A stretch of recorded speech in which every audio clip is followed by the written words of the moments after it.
Hello दोस्तों, कैसे हैं आप सब। तो दोस्तों, नेपाल अपने धार्मिक स्थानों की खूबसूरती के लिए तो जाना ही जाता है, पर साथ ही नेपाल जाना जाता है अपने प्राकृतिक सौंदर्य के लिए। दूध सी सफेद नदियां, बड़े बड़े पहाड़, खूबसूरत नज़ारे, हवा में झूलते हुए ब्रिज, दुनिया के कोने कोने से लोग नेपाल की तरफ खींचे चले आते हैं। तो दोस्तों, यही सब देखने के बाद मैंने डिसाइड किया कि मैं भी नेपाल जाऊंगा, मैं भी काठमांडू जाऊंगा, मैं भी भोलेनाथ के दर्शन करूंगा, पशुपतिनाथ जी के दर्शन करूंगा। तो इसके लिए मैंने बेसिक रिसर्च करी और मैंने पाया कि नेपाल में घुसने के लिए हमारे पास 3 रास्ते हैं। सबसे पहला रास्ता है हमारा सबसे मेन सोनौली बॉर्डर गोरखपुर के पास में, फिर रक्सौल बॉर्डर, और फिर तीसरा रास्ता है हमारा है नेपालगंज। ये 3 मेन रास्ते हैं जिनके थ्रू मैक्सिमम इंडियन टूरिस्ट जो होते हैं वो नेपाल में एंटर करते हैं। अब रक्सौल बॉर्डर से तो डायरेक्टली आपका 100-150 किलोमीटर है आपकी काठमांडू की दूरी, तो आप बाय बस जा सकते हैं। पर अगर आप वाया फ्लाइट जाना चाहते हैं तो नेपालगंज और क्या कहते हैं सोनौली जो है, वहाँ पे आपके एयरपोर्ट भी है, वहाँ से काठमांडू की कनेक्टिविटी 1 घंटे में आप काठमांडू पहुँच सकते हैं। और अगर आप टिकट बुकिंग की बात करना चाहें तो येती एयर, बुद्धा एयर, ये फ्लाइट सर्विसेज है। आपका नेपाल में कोई जान पहचान हो तो आप उनको कॉल कर सकते हैं, वो आपके लिए तुरंत टिकट बुक कर देंगे। पर मैंने डिसाइड किया था कि मैं जाऊंगा वाया रोड, और मैंने रास्ता चुना था सोनौली बॉर्डर के थ्रू। अब मैं आपको ये भी बताना चाहूँगा कि यूपी ट्रांसपोर्ट एक बस है जो कि दिल्ली से चलती है, दिल्ली से एग्जैक्टली नहीं, मतलब यूपी से ही चलती है, आपका वैशाली से चलती है, गाजियाबाद से चलती है, और वहाँ से डायरेक्टली जाती है सोनौली बॉर्डर। और ये बस आपको सुबह 6 बजे सोनौली बॉर्डर उतार देती है, तो आपका ज़्यादा समय वेस्ट नहीं होगा। रात में चलती, दिन के आसपास शुरू होती है दिल्ली के वहाँ से, और रात में पहुँचती है। वरना आप गोरखपुर तक बाय ट्रेन आ सकते हैं और उसके बाद आगे जा सकते हैं। पर मैंने जो है सोनौली बॉर्डर का वाया रोड ट्रैवल किया और मेरा एक्सपीरियंस बहुत ख़राब रहा। रास्ता जो है बहुत, नेपाल में डेवलपमेंट जो है, रोड डेवलपमेंट वो अभी हो रहा है, तो रास्ता बहुत ज़्यादा ख़राब था। और मैं आपको बताना चाहूँगा कि 260 किलोमीटर के आसपास की दूरी थी सोनौली बॉर्डर और काठमांडू की। ये दूरी मैंने दूरी पूरी करी मैंने 12 घंटे में, तो काफ़ी ज़्यादा मुझे समय लग गया था। मैं रात के समय काठमांडू पहुंचा था और वहाँ पे मैंने अपना रूम बुक किया था थामेल में।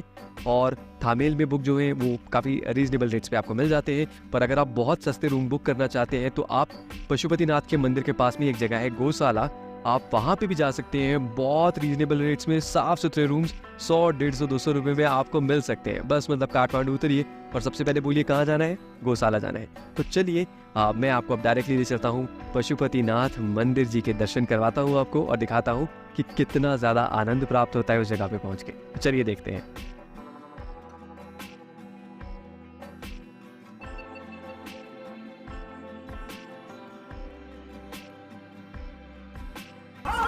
अभी हम आ चुके हैं पशुपतिनाथ टेम्पल के अंदर।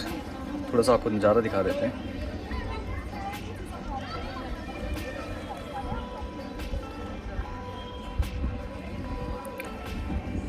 अभी हम एंटर करने वाले हैं पशुपतिनाथ टेम्पल के अंदर। देखते हैं कि कहाँ तक नज़ारे आपको दिखा पाएंगे। कोशिश करते हैं टेम्पल की कुछ चीज़ें आपको दिखाने की। तो अगर आपको अपने शूज़ उतारने होंगे तो बाहर आप उतार सकते हैं। यहाँ पे शू स्टैंड है, काफ़ी बड़ा शू स्टैंड है, बाहर उतार सकते हैं। और देखिए कि कितने सारे पक्षी इकट्ठे हो रखे हैं, और देखिए उनके चारे के लिए बीच में ड्रम्स भी रखे गए हैं। तो ओवरऑल अगर हम देखें तो भीड़ जो है वो इंडिया में तो बहुत ज़्यादा भीड़ होती है मंदिरों में, यहाँ पे भीड़ काफ़ी कम है। और आप इमारतें देखिए, बहुत ज़्यादा खूबसूरत है, मतलब बहुत सचमुच में अमेजिंग सी एक फ़ील आ रही है। और सामने देखिए एकदम बाबा आपको बैठे हुए दिखेंगे, बिल्कुल मंदिरों के आगे बाबा बैठे हुए। काफ़ी अलग फ़ील है इस जगह की, काफ़ी ज़्यादा सुंदर जगह है। चलिए आगे चलते हैं, मंदिर का इलाका एक्सप्लोर करते हैं। आपको सामने मंदिर का ना मेन गेट दिख रहा होगा, तो मैंने पता किया यहाँ पे। तो एक्चुअली क्या है कि मंदिर के अंदर तो आप कैमरा लेके जा ही नहीं सकते, भगवान पशुपतिनाथ जी को आप दिखा ही नहीं सकते। और पीछे जो है, अगर इस गेट से एंटर करेंगे तो सुना है कि मंदिर तो है ही है, पर साथ में नदी भी बह रही है, बागमती नदी। और नीचे सुना है कि काफ़ी सुंदर नज़ारा होता है। तो बस यही सब एक्सप्लोर करने वाला हूँ। आप देखिए कितनी ज़्यादा यहाँ पे हरियाली है, साफ़ सुथरा है। ये छोटे से बच्चे को देखिए। तो बस अब हम एंटर करने वाले हैं गेट के अंदर, तो चलिए चलते हैं।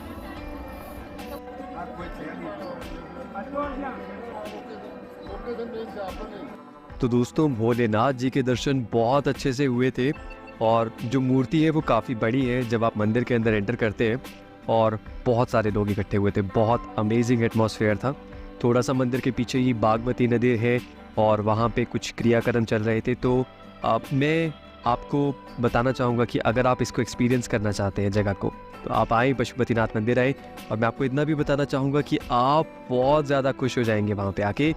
वहाँ पे ऐसा मंदिर लग रहा था, मतलब मंदिर बहुत ज़्यादा पुराना है, बहुत ज़्यादा पुराना। मतलब आपको ऐसा फील आएगा कि मतलब आप बहुत साल पीछे आ चुके हो। तो यही एक्सपीरियंस लेने के लिए आप आइए, काठमांडू आइए, पशुपतिनाथ जी के मंदिर आइए। और साथ ही मैं आपको ये भी कहना चाहूँगा कि रास्ते में जब मैं आया था तो आते समय तो मैंने ये बहुत ख़राब रोड देखा था, जो जाते समय जो मैंने अपनी टिकट्स थी वो फ़्लाइट की करवाई थी। तो दोस्तों, नेपाल में एंटर करते समय एक चीज़ आपको ख्याल में रखनी है कि आपकी जो करेंसी एक्सचेंज है वो आप नेपाल बॉर्डर से ही करवा के चलें। मतलब गोरखपुर में सोनौली बॉर्डर से करा के चलें, नेपालगंज से करवा के चलें, या फिर रक्सौल बॉर्डर से करा के चलें। देखिए, इंडिया और नेपाल के बीच में एक एग्रीमेंट है जिसके अकॉर्डिंग 100 रुपीज़ इंडिया के आपको 160 रुपीज़ नेपाल के मिलते हैं। पर अगर आप मान लीजिए काठमांडू चले गए तो वहाँ पे थोड़ा सा अनोइंग काम है। आपको वहाँ पे जो लोग हैं करेंसी एक्सचेंज नहीं करेंगे, और अगर आप बोलेंगे कि प्लीज़ कर दीजिए, है ना, तो वो आपको क्या करेंगे, वो आपको इंडियन अमाउंट जो है आपको 100 रुपये का 160 नहीं देंगे। कोई रेट देगा 155, कोई देगा 150, और आपको मजबूरी में चेंज करवाना पड़ेगा। और वहाँ पे लोग जो है हिचकिचाते हैं इंडियन करेंसी लेने से। तो पहले ही मैं आपको बता देता हूँ कि आप सोच रहे होंगे कि मैं 100 रुपये लेके जाऊँगा और कोई दिक्कत नहीं होगी, तो ऐसी बात नहीं है ना। अब थोड़ा सा चीज़ें चेंज हो चुकी है नेपाल में। वहाँ पे वो लेने से हिचकते हैं इंडियन करेंसी को। और मैं इतना भी आपको बताना चाहता हूँ कि आप अगर मान लीजिए काठमांडू में फंस गए तो एक काम करिए, अगर आपको ज़्यादा कैश और कन्वर्ट करवाना है तो आप 2-3 पेट्रोल पंप पे जा सकते हैं। और पेट्रोल पंप जो होते हैं नेपाल, मैंने काठमांडू में यही किया था। मैं अपना एक छोटा सा कैश अमाउंट था 3000-4000 रुपीज़ का इंडियन करेंसी में, तो मैंने उसको जो आपके पेट्रोल पंप है उनसे मैंने कन्वर्ट करवा लिया था। वहाँ पे 160 का रेट आपको ईजिली मिल जाएगा। पर ये एक ट्रैवल हैक है, आप ये मत समझ के चलिए कि वहाँ पे ट्रैवल एजेंट्स भी होते हैं जो कि आपके ये पैसे कन्वर्ट करेंगे।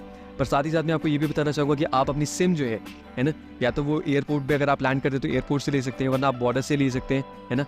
जो चार्जेस होते हैं लगभग 500-600 रुपये में आपको एक टूरिस्ट सिम मिल जाएगी, जो कि लगभग 10 दिन के लिए एक्टिव रहेगी। तो आपके लिए ये काफ़ी सही ऑप्शन है। अगर आप नेपाल आते हैं तो आप टूरिस्ट सिम और अपना ये जो कैश है ये दोनों लेके चलें। और मैंने अपनी वापसी की जो टिकट थी वो फ़्लाइट से करवा के रखी थी, और फ़्लाइट से जो नज़ारा था बहुत खूबसूरत था, क्योंकि जो नेपालगंज की फ़्लाइट है वो अन्नपूर्णा रेंजेस के ऊपर से होके गुजरती है, तो बहुत खूबसूरत नज़ारा था।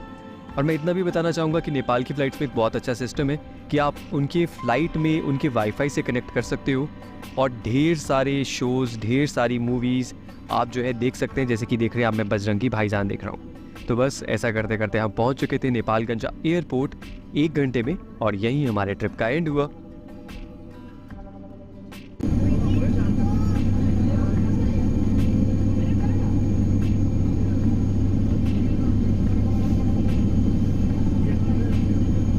तो दोस्तों, हमारे ट्रिप का एंड हुआ था नेपालगंज में, और वहाँ से दिल्ली के लिए डायरेक्ट बसेस लगातार चलती रहती हैं, जो कि ओवरनाइट जर्नी में आपको दिल्ली पहुँचा देती हैं।